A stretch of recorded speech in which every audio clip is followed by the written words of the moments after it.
G'day Spurs fans, Paul the Hotspur Hippie here, the only psychedelic soccer show on the internet. Hope you're all well today. The days are winding towards a thrilling weekend of football. Can't wait, Burnley on the weekend. We've still got a chance at fourth place, you know. I was looking at the old fixtures. Aston Villa have got Liverpool and Crystal Palace, and Crystal Palace are on a bit of a roll. It's not going to be an easy game from them.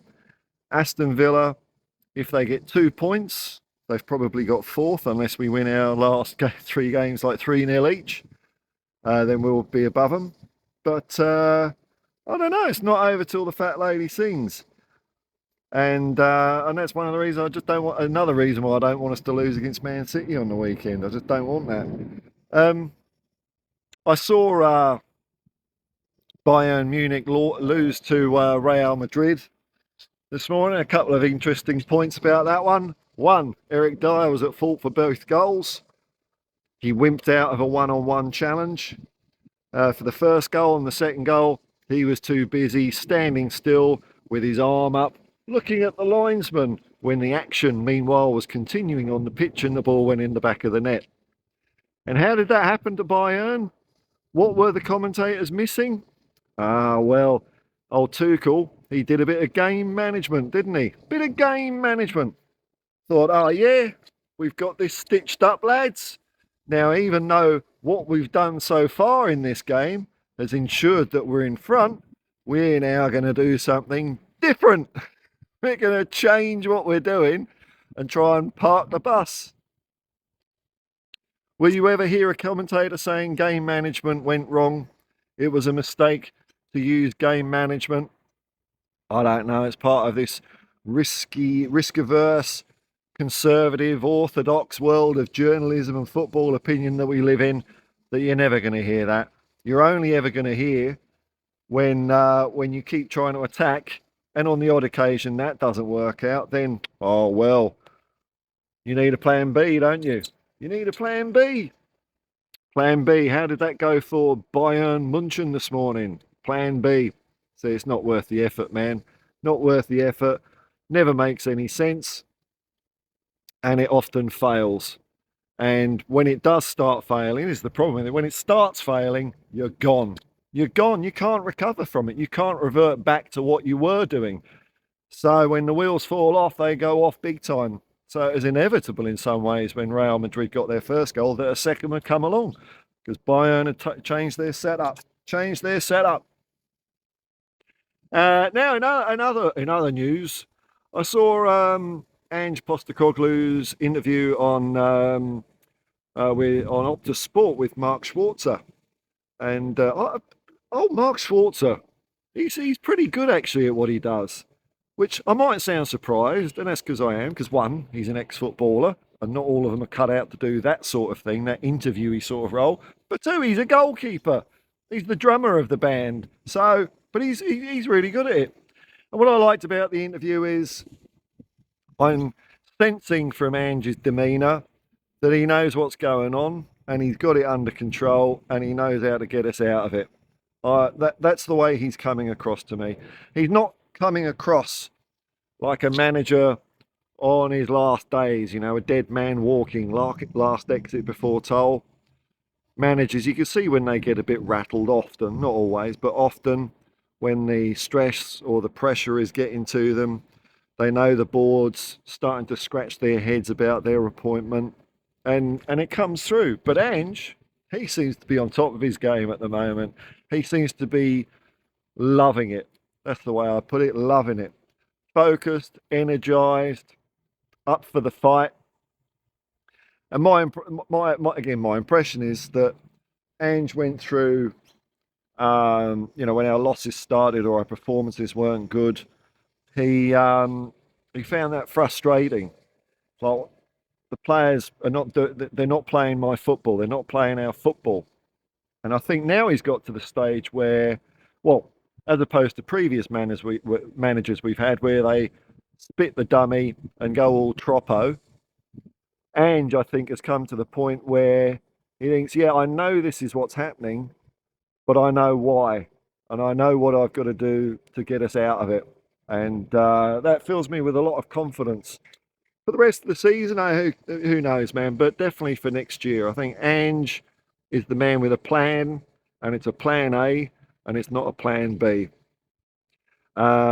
He mentioned at one point he reeled off a list of young players, and I think some people are trying to make a meal out of the fact that he didn't include Maddison in the list. When he was talking about young players, it was quite clear because even he mentioned Vicario and then kind of half excluded him because of his age. So he was really talking about players new to the Premiership as well, which Maddison is not. So I don't think that was any slight against Maddison. Maddison has got to pull his own socks up, play himself back into form if he can, and if he can't, then it might be a short career at Tottenham. That's what happens sometimes, you know. But hopefully, you know, ideally, what we'd like him to recover some of that form. I watched a bit of old Shawnee show, Spurs talk show last night. It was a good old discussion between him and Dave, the Irish Hotspur, and Johnny. And I think most people are kind of the vibe I'm getting is I think most people are kind of accepting of this still. There's always a couple of fringe people out there that revel when Spurs lose, or they love it. They go quiet when we win, and they love it when we lose because they just grift on people's misery. But there is a point that people are saying. I think some people are saying Ange has been found out because we're not finding space. So you know, when on the subject of Maddison, he needs space to be creative, and I think that's fair. We're not having as much space, but I don't think that's the other teams that are doing that. Our recent performances, and it's been a source of frustration for me, is we're in their halves an awful lot, but there's not a lot of movement sometimes from the players. So if you're all standing there, of course you're going to get closed down. Of course there's going to be no space. We need people running around, distracting players, pulling them out of position and creating slots for other players to go into. That's the bit that's not happening at the moment. So I don't think that that's any clever, cunning strategy that's been worked out by opposition teams.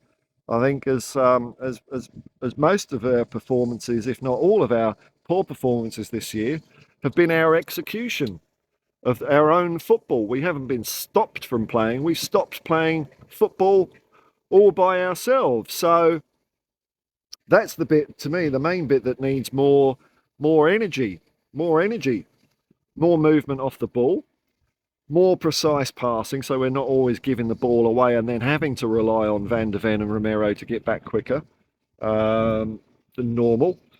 Maintain a bit of possession up there and drag people out, create some space and bang the ball in the back of the net. See, football's not that hard, is it? It's not a hard game. It's just tricky to execute sometimes. But maybe the players are, I don't know, you know, they're coming to the end of the season. Hopefully we can have a little Indian summer of a flurry out of them. And we've got a maximum available now of 69 points. I mean, let's say that might be 66. I mean, I'm hoping we beat Burnley and Sheffield United. And that's not, that's a pretty good, decent first season. Pretty good, decent season. I mean, I obviously wanted more. I always want more. I'm a ravenous Spurs fan. I've kind of tempered my disappointment over the, you know, having that 10-game brilliant run as opposed to what's going on now, because to me that is just part of the problem that we have at Tottenham, is that we know players can do certain things and play a certain way, but when it gets to the point where the pressure's on, the games are meaningful. We saw it so many times last year. They second guess themselves. They go into their shells, and we end up losing games as a result. So I think that's hopefully the thing that Ange is seeing at the moment, and Ange will break through. I'm all for him playing players in the positions that they're supposed to be playing, like Emerson Royale, for example, because he's our fullback, isn't he? We've got to have a long-term view of this. If we start putting players into positions just as make do's and we kind of scrape results, then the board's just going to say, Well, what we'll do is we'll buy an 18-year-old, and in the meantime, just hang on to this guy for a couple of years. He's going to be all right. But no, no, no, no. This is our fullback. He's not good enough. Ben Davies isn't good enough. Let's buy a ready-to-go replacement now, and I think that's a better way of doing it. So you've got to break a few eggs to make an omelette. Instead of just, I don't know, patching an omelette up. You can't do that. The analogy completely breaks down at that point. But you know what I mean. Instead of covering up the cracks, we're smashing down the wall and building a new one. And I love it. And I love what Ange is saying at the moment. I love his demeanour. And I hope the players and club and fans all respond and recognise that this is the way to do it. This is the only way. Peace and love, man. And come on, you Spurs.